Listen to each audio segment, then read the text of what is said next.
আমি পলাশ আজকাল আগামীর পেজ থেকে আপনাদের সঙ্গে কথা বলতে এসেছি কাঁটা ছেঁড়ার সঙ্গে পলাশ নামে এই অনুষ্ঠানে। আজকের বিষয় হচ্ছে কালীগঞ্জে যে উপনির্বাচন হচ্ছে সেই বিষয় নিয়ে। বৃষ্টি হওয়ায় কালীগঞ্জ উপনির্বাচনের ভোটের পোলিং পার্সেন্টেজ কম হওয়া, একই সঙ্গে তৃণমূলের সাবোতাজের আশঙ্কা ঘিরেই তৃণমূল প্রার্থী আলিফা আহমেদ কি পারবে তার প্রয়াত বাবা নাসিরউদ্দিন আহমেদের ভোটের মার্জিনকে টপকাতে?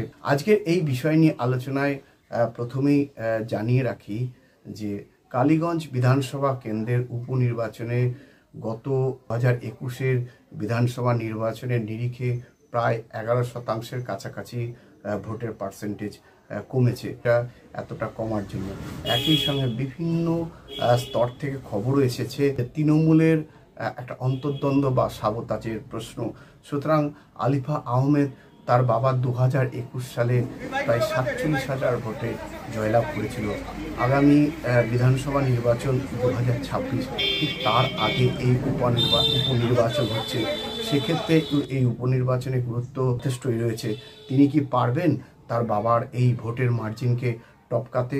একই সঙ্গে সংগঠনকে চাঙ্গা করার বিষয়। কিন্তু দেখা গেল প্রবল বৃষ্টিতে মাত্র 73% ভোট পড়েছে। আমরা দেখেছি 2021 সালে 53% ভোট পেয়ে নাসিরউদ্দিন আহমেদ জয়লাভ করেছিলেন 47,000 ভোটে। একই সঙ্গে 31% ভোট পেয়েছিল বিজেপি প্রার্থী। কিন্তু আমরা এবার দেখতে পেলাম যে 73% ভোট পার্সেন্টেজ হয়েছে ভোটের দিন প্রবল বৃষ্টিতে। অথচ আমরা দেখেছি 14 কোম্পানি কেন্দ্রীয় জওয়ান ছিল, 309টি বুথের মধ্যে 20% বুথ, 62টি সেন্সিটিভ বুথ ছিল। অর্থাৎ নির্বাচন কমিশন সমস্ত রকমের ব্যবস্থাপনা করেছিলেন। কোনো রকম অপ্রীতিকর ঘটনাও ঘটেনি। যে বিরোধীদের পার্সেন্টেজই বা কতটা বাড়বে বা কমবে সেটাও একটা ভাবনার বিষয়। এই অবস্থাতে আমরা কথা বলেছিলাম বিজেপি প্রার্থী আশিস ঘোষের সঙ্গে, আমরা কথা বলেছিলাম কংগ্রেস প্রার্থী কাবিলউদ্দিন শেখের সঙ্গে, কথা বলেছিলাম তৃণমূল কংগ্রেসের প্রার্থী আলিফা আহমেদের সঙ্গে, একই সঙ্গে রাজ্যের মন্ত্রী উজ্জ্বল বিশ্বাসের সঙ্গেও কথা বলেছিলেন। তিনি সাবোতাজ থেকে জয়ের মার্জিন কতটা হবে সেই নিয়ে সহজভাবে উত্তর দিয়েছিলেন। আমি আপনাদের সামনে কয়েকটি বিষয় আজকের যে প্রাসঙ্গিক আলোচনা, যে ভোটের মার্জিন কি বাড়বে না কমবে, নাকি আলিফা আহমেদ তার বাবার ভোট মার্জিনকে শুধুমাত্র ছুঁতে পারবে কি বা ছাড়াতে পারবে কেন, এই আলোচনার বিষয়। এই মুহূর্তে জেলার রাজনীতিতে এইটি একটি লাখ টাকার প্রশ্ন। কিন্তু আমাদের যেহেতু বৃষ্টি, সাবোতাজ প্রশ্ন, ভোট পার্সেন্টেজ কমে যাওয়া, এই সমগ্র বিষয়টি নিয়েই প্রশ্ন উঠছে আলিফা কি এটা পারবে না পারবে না। আপনাদের সামনে কয়েকটি বিষয় আমি দেখাবো যে গত 21-এর নির্বাচনে 13টি পঞ্চায়েতের যে পরিমাণ ভোট পুল হয়েছিল 2025 সালের ভোটের পোলের সংখ্যা সেখানে অনেকটাই কম, পার্সেন্টেজ কমার জন্য। প্রায় 13টি পঞ্চায়েতের ভাগীরথী নদী লাগোয়া 5টি পঞ্চায়েত, হিন্দু অধ্যুষিত যে পঞ্চায়েত হোক বা কালীগঞ্জের বাকি 8টি পঞ্চায়েত, এখানে দেখা যাচ্ছে হিন্দু মুসলমান যে বুথের প্রাধান্যই থাকুক সংখ্যাতত্ত্বে, তাদের সেই সমস্ত জায়গায় ভোটের পার্সেন্টেজ কমেছে। ফলে এই ভোট পার্সেন্টেজের সুবিধাটা কে পাবে? যদিও সমস্ত রাজনৈতিক দলই দাবি করেছে, কিন্তু এই ভোট পার্সেন্টেজের প্রার্থীটা সংখ্যাতত্ত্বে যদি তৃণমূলের কমে যায়, তাহলে বাই ইলেকশনের সহানুভূতি একই সঙ্গে নাসিরউদ্দিন আহমেদের মতো জনপ্রিয় নেতার বা মমতা বন্দ্যোপাধ্যায়ের উন্নয়নের কর্মকাণ্ডের যে কাজকর্ম, তার কি সুফল কি ভোট ব্যাংক হিসাবে তৃণমূল কংগ্রেস তুলতে পারলো কিনা, সে সমস্ত প্রশ্নই সেক্ষেত্রে আসবে। আপনাদের সামনে যে বিষয়টি দেখাবো কিছু তথ্য। কালীগঞ্জ বিধানসভা 2021 সালে 2,04,690টি পোল হয়েছিল। 2025 সালে কালীগঞ্জ বিধানসভার উপনির্বাচনে সেক্ষেত্রে পোল হয়েছে 13টি পঞ্চায়েতে 1,85,000-এর কিছু বেশি, অর্থাৎ অনেকটাই কম। এই উপনির্বাচনে 73% পোল হয়েছে। 2021 সালে আমি পঞ্চায়েত ওয়াইজ কিছু বলছি। 2021 সালে বড়চাঁদঘর পঞ্চায়েতে 22,012টি ভোট পোল হয়েছিল। এবার সেখানে 20,770টি, এই পঞ্চায়েতে প্রায় 10% ভোট কম পড়েছে। 2021 সালে গোবরা পঞ্চায়েতে 16,277টি ভোট পোল হয়েছিল। এবার সেখানে 14,801টি ভোট পোল হয়েছে। এখানে প্রায় 9% ভোট কম হয়েছে। মিরা 1 নম্বর পঞ্চায়েতে 13,370টি ভোট পোল হয়েছিল, এবার সেখানে 11,518টি ভোট পোল হয়েছে। এখানেও 12% বেশি ভোট কম পোল হয়েছে। পলাশী 2 নম্বর পঞ্চায়েতে 9,199টি ভোট হয়েছিল 2021 সালে, এবার সেখানে দেখতে পাচ্ছি 8,164টি ভোট, 10% বেশি ভোট কম পড়েছে। অর্থাৎ হিন্দু মুসলমান প্রাধান্য থাকা এই 13টি পঞ্চায়েতের ভোট পার্সেন্টেজ কিন্তু সার্বিকভাবেই কমেছে। তার সুবিধা কোন দল পাবে, এটাই আমাদের আলোচনা বা চর্চা এই মুহূর্তে চলছে। বৃষ্টি হওয়ায় ভোট পার্সেন্টেজ কম ও সাবোতাজের আশঙ্কায় প্রয়াত বিধায়ক নাসিরউদ্দিন আহমেদের কন্যা আলিফা আহমেদ কি পারবে তার বাবার মার্জিনকে ছাড়িয়ে যেতে? মীরা ওয়ানে আপনার 56 নম্বর বুথ এবং 21 নম্বর বুথে আমাদের বুথে এদিন ভোট দেয়নি, সেটা আমরা জানিয়েছি, নির্বাচন কমিশনে জানিয়েছি। এখন আমি নিজে ওখানে ভোট দিচ্ছি।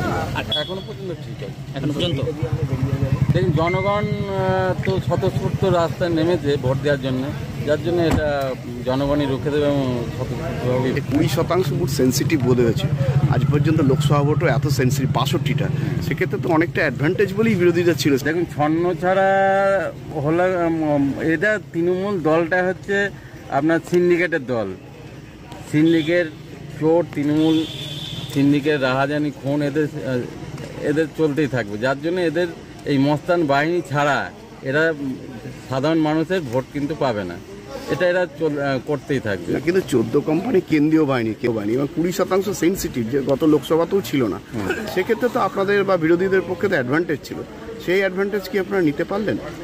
না না, আমরা এই সেটা তো অবশ্যই নেব, আমরা নির্বাচন কমিশনের জানিয়েছি। হ্যাঁ, দেখি, আমি নিজে পরিদর্শনে আছি এবং জনগণ আমাদের সঙ্গে আছে, এটাই আমাদের। জিতবো ইনশাল্লাহ। ভোট যেটা হওয়া সেটাই হবে, হয়তো প্রাকৃতিক একটু দুর্যোগ, হয়তো মানুষ আসা যাওয়ার ক্ষেত্রে একটু প্রবলেম তো হওয়া স্বাভাবিক, তবুও আশা করছি মানুষ স্বতঃস্ফূর্তভাবে ভোট দিতে আসবে। এই মুহূর্তে আমার নিজস্ব যেটা বুথ, বড় চাঁদগড় ঠাকুরবাড়ি 45 নম্বর বুথ, আমি আমার 265 নম্বর সিরিয়ালে প্রথম ভোটটা প্রদান করেছি আমি, দ্বিতীয় ভোটটা প্রদান করেছে আমার ছেলে এবং থার্ড ভোটটা প্রয়োগ করেছে তিনি আমার শ্যালক। এই মুহূর্তে আমার কাছে তেমন অপ্রীতিকর কোনো ঘটনার খবর আসেনি, তবে কালীগঞ্জে একটা বুথের ইভিএম মেশিন একটু বিকল হয়ে গিয়েছিল, সেই বিষয়ে খবর এসছে। আমি সঙ্গে সঙ্গে প্রেসিডেন্টকে ফোন করেছিলাম, উনি সেটাকে ঠিকঠাক করে নতুন মেশিন মধ্যে রিপ্লেস করে ভোট শুরু করেছে। মেলা হওয়ার আশঙ্কা তো থাকার কথা নয়, কারণ বরাবরই কালীগঞ্জ পিসফুল জায়গা, পাশাপাশি খুব আঁটাশোটো নিরাপত্তা আছে। এরপরে ঝামেলা হলে সেটা দেখা যাবে। আপনারা জানেন আমরা খালি দুটো রাজনৈতিক দলের বিরুদ্ধে লড়াই করছি না, আমাদের লড়াই আজকে একটা দুর্যোগপূর্ণ আবহাওয়ার বিরুদ্ধেও। আমরা চেষ্টা করছি ভোটের পার্সেন্টেজ যাতে আরো বাড়ানো যায়, সমস্ত রকম অ্যারেঞ্জমেন্ট আমাদের নেতৃত্বরা করছে। সকাল থেকে প্রচুর বৃষ্টি হয়েছে, এরপরে ভোটের পার্সেন্টেজ বাড়বে। প্রশাসনকে, নির্বাচন কমিশনকে ধন্যবাদ জানাই। এখন পর্যন্ত ভোট খুব ভালোভাবে সুস্থভাবে মানুষ দিতে পারছে। সবার কাছে আমার বার্তা যে আপনারা নির্ভয়ে নিঃসংকোচে আপনাদের সব থেকে বড় অধিকার সংবিধানের ভোটাধিকার সেটা প্রয়োগ করুন। বিজেপি এজেন্ট বসাতে পারছে না, সেটা তো আমাদের দোষ নেই। বিজেপির উচিত, আমরা যেরকম মাটি কামড়ে সংগঠনকে শক্তিশালী করেছি, আমাদের প্রত্যেকটা বুথে বুথে এজেন্ট আছে, সংগঠনের কাজ করুক। আর সেটা ওরা এজেন্ট বসাতে পারছে না, সেটা আমাদের দেখার বিষয় নেই। আমাদের চেষ্টা বেশি পরিমাণে মানুষকে বেরিয়ে নিয়ে এসে তারা যাতে তাদের ভোটাধিকার প্রয়োগ করতে পারে, আমরা সেই চেষ্টায় লেগে আছি। বিশ্বাসেই তো দুনিয়া কায়েম। আমার স্বপ্ন ছিল রাজনীতিতে আসা, এটা আমি ভেবেছিলাম, হঠাৎ করেই নয়। ভীষণ ভালো লাগছে আজকে, আমি ভীষণভাবে গর্বিত একজন নাগরিক হিসেবে এবং একজন প্রার্থী হিসেবে। আজকের এই দিনটি আমার জীবনে অত্যন্ত গুরুত্বপূর্ণ একটা দিন এবং আপনারা জানেন যে একটা মানে দেশে সংবিধানের সব থেকে বড় যেটা অধিকার সেটা হচ্ছে ভোটাধিকার, সেটা আমি প্রয়োগ করতে পেরেও গর্বিত, খুশি। এবং আমি মানুষকে আহ্বান জানাচ্ছি আপনারা সকলে আসুন, ভোট দিন এবং একটা শক্তিশালী উন্নয়নমুখী এবং সহানুভূতিশীল কালীগঞ্জ গড়ে তুলুন। ভালো রেজাল্ট হবে, কারণ মানুষ দুহাত ভরে আশীর্বাদ করছে। তাহলে কেননা বাবা করে আমাদের ছেড়ে চলে যাওয়ার পরে ওই এলাকার মানুষ তাহলে তার মেয়েকে দুহাত ভরে আশীর্বাদ করছে। আমার ধারণা 50,000-60,000 ভোটে জিতবার মতো অবস্থা দাঁড়িয়েছে এবং ব্যাপকভাবে মানুষের সমর্থন। আজকে তার শিক্ষিত আজকে পরিবারের একজন আজকে তার ফলাফল, কিন্তু মানুষ দুহাত ভরে তাকে ভোট দিয়েই প্রমাণ করে দেবে যে ওই ফ্যামিলির সঙ্গে এবং ওর মেয়ের সঙ্গে সেইভাবেই ভালো কাজটা দেখতে চায়। তো উজ্জ্বলবাবু 10% ভোটের পার্সেন্টেজ কমা মানে অনেকটাই কমে গেছে। তারপরে সেক্ষেত্রে একই সঙ্গে ওখানে সাবোতাজের একটা গল্প হয়েছে প্রার্থী হওয়া থেকে। এইসব সাবোটেজের ব্যাপারটা যতই থাক, মানুষ আজকে তাতে স্বতঃস্ফূর্ত হয়ে মানুষ তাতে ভোটটা আরও বেশি করে দেয়, কারণ তারা ওভারঅল পশ্চিমবাংলায় মানুষের কাজ দেখেই কিন্তু ভোটটা দেয়, অন্য কোনো দেখে মানুষের আগের অন্যায় দেখে তারা বরং প্রতিবাদ করার জন্যে তাদের স্পৃহা জন্মায়।